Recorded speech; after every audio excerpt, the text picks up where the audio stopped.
La contraception. La contraception, c'est l'ensemble des méthodes qui permettent d'éviter une grossesse non désirée et qui permettent donc aux couples qui ont des rapports hétérosexuels par voie vaginale d'éviter la production d'un embryon et ensuite donc de tomber enceinte. Elle s'adresse aussi bien aux hommes qu'aux femmes, même si on va le voir dans la contraception régulière, la plus classique, la plus employée et une des plus efficaces, c'est la pilule féminine. Dans la contraception, on va donc empêcher la production d'un embryon. La contraception au sens strict, ce serait donc d'empêcher la fécondation, donc la naissance d'une cellule œuf qui ensuite va se développer dans les voies génitales de la femme et donner un bébé. Dans cet empêchement de la fécondation, on va voir qu'il existe une contraception régulière, c'est-à-dire classique et utilisée au quotidien, mais également éventuellement une contraception d'urgence. Et puis ensuite, on viendra sur un autre aspect, si la contraception au sens strict a échoué, on parlera de contragestion. Alors on va s'intéresser d'abord à la contraception régulière, on l'appelle régulière parce qu'elle peut être utilisée, elle est utilisée quotidiennement et c'est celle qui a le moins d'impact sur la santé.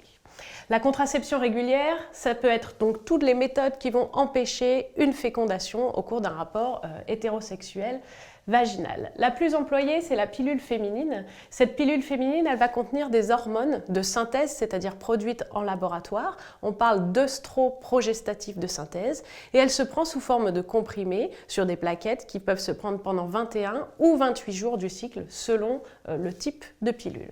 Ces hormones de synthèse, on dit qu'elles leurrent le système reproducteur, c'est-à-dire qu'elles vont agir un petit peu comme les hormones produites naturellement par l'appareil reproducteur de la femme, mais pas tout à fait de la même façon. Elles vont modifier le fonctionnement de ce système reproducteur et en particulier, elles vont maintenir les taux hormonaux naturels bas pendant tout le cycle.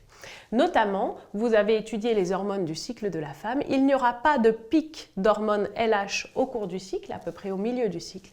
Et donc la principale action de la pilule féminine est de bloquer l'ovulation. Il n'y a pas d'ovulation, donc il n'y a pas d'ovule disponible pour une éventuelle fécondation.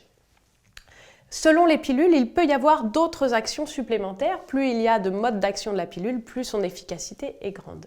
Donc en plus de bloquer l'ovulation, la pilule peut avoir un effet au niveau de l'utérus, sur la paroi de l'utérus, et bloquer l'épaississement cyclique de cet utérus. S'il n'y a pas de développement de la paroi utérine, il n'y a pas d'installation possible de l'embryon et donc pas de grossesse possible dans l'utérus.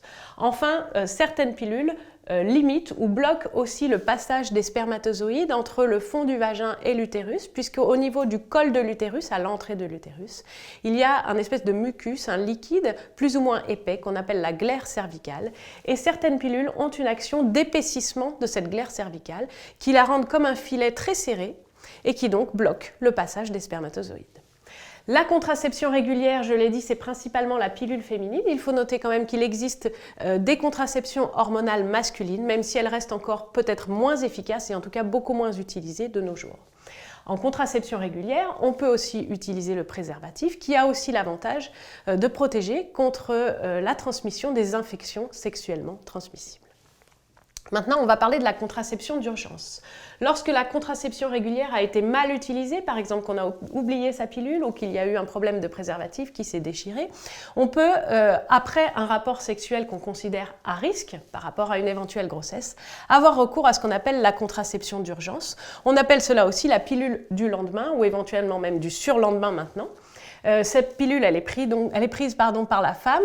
Plus elle est prise tôt après le rapport sexuel à risque, plus elle a de chances d'être efficace et donc d'aboutir à empêcher la grossesse. Il vaut mieux la prendre dans les 12 heures qui suivent le rapport sexuel qu'on considère à risque, mais elle peut être prise jusqu'à 3 jours, voire même 5 pour les dernières pilules qui ont été mises au point. Cette pilule du lendemain, c'est par exemple celle qui contient du lévonorgestrel que vous avez peut-être étudié en classe. Et comme la pilule, mais de façon plus violente et plus immédiate, elle va bloquer l'ovulation si celle-ci n'a pas encore eu lieu, ça dépend du moment où on se trouve dans le cycle. Et elle a aussi des effets sur la glaire cervicale, donc elle va bloquer, empêcher, limiter le passage des spermatozoïdes. Et on comprend donc, en fonction de ces actions, qu'il vaut mieux la prendre le plus tôt possible après le rapport sexuel. En effet, le blocage des spermatozoïdes, il faut qu'il soit fait très vite après le rapport sexuel. Néanmoins, je vous rappelle que les spermatozoïdes peuvent vivre jusqu'à 5 jours dans le vagin avant de passer dans l'utérus et ensuite de remonter éventuellement dans les trompes jusqu'à un éventuel ovule. Enfin, si ces méthodes qui visent à empêcher la fécondation échouent, peut-être successivement, et qu'il y a une grossesse qui est révélée par exemple par un test urinaire de grossesse, eh bien toute femme en France peut décider de ne pas porter cette grossesse à terme. Qu'elle soit mineure ou majeure, la femme peut avoir recours à ce qu'on appelle la contragestion. Cette fois-ci, on ne va plus empêcher la fécondation, mais la gestation, c'est-à-dire le développement de l'embryon qui deviendra ensuite un fœtus, puis un bébé à sa naissance. La contragestion, c'est donc l'interruption volontaire de grossesse. Elle est possible en France pendant les premières semaines de grossesse et elle peut se faire de deux façons selon le stade où en est la femme dans sa grossesse. Au cours des 5 premières semaines après la fécondation, si une femme fait un test de grossesse qui se révèle positif, elle peut avoir recours à des médicaments. On parle d'IVG médicamenteuses qui vont mettre fin au développement de cet embryon qui sera ensuite expulsé par des contractions de l'utérus, un peu comme des règles, mais qui vont être plus abondantes. Et puis, si la grossesse est plus avancée, si on a dépassé les 5 semaines après fécondation, eh bien la femme peut avoir recours, si elle le décide, à une interruption volontaire de grossesse chirurgicale. Cette fois-ci, ça se fait en milieu hospitalier. Il y a donc une intervention de chirurgie. Elle peut le faire jusqu'à 12 semaines après la fécondation.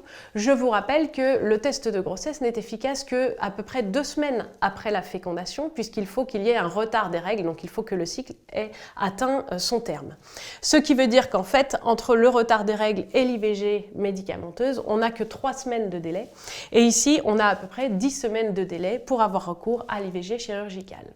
Passé ce délai, la femme ne peut plus en France décider d'avorter, elle n'en a plus la possibilité de par la loi. En revanche, il existe des cas d'interruption médicale de grossesse, IMG, qui cette fois-ci peuvent être beaucoup plus tardifs, mais qui sont décidés par des équipes médicales au vu d'un problème grave dans le développement du fœtus qui pourrait avoir des répercussions sur sa qualité de vie ou même sur sa survie à la naissance.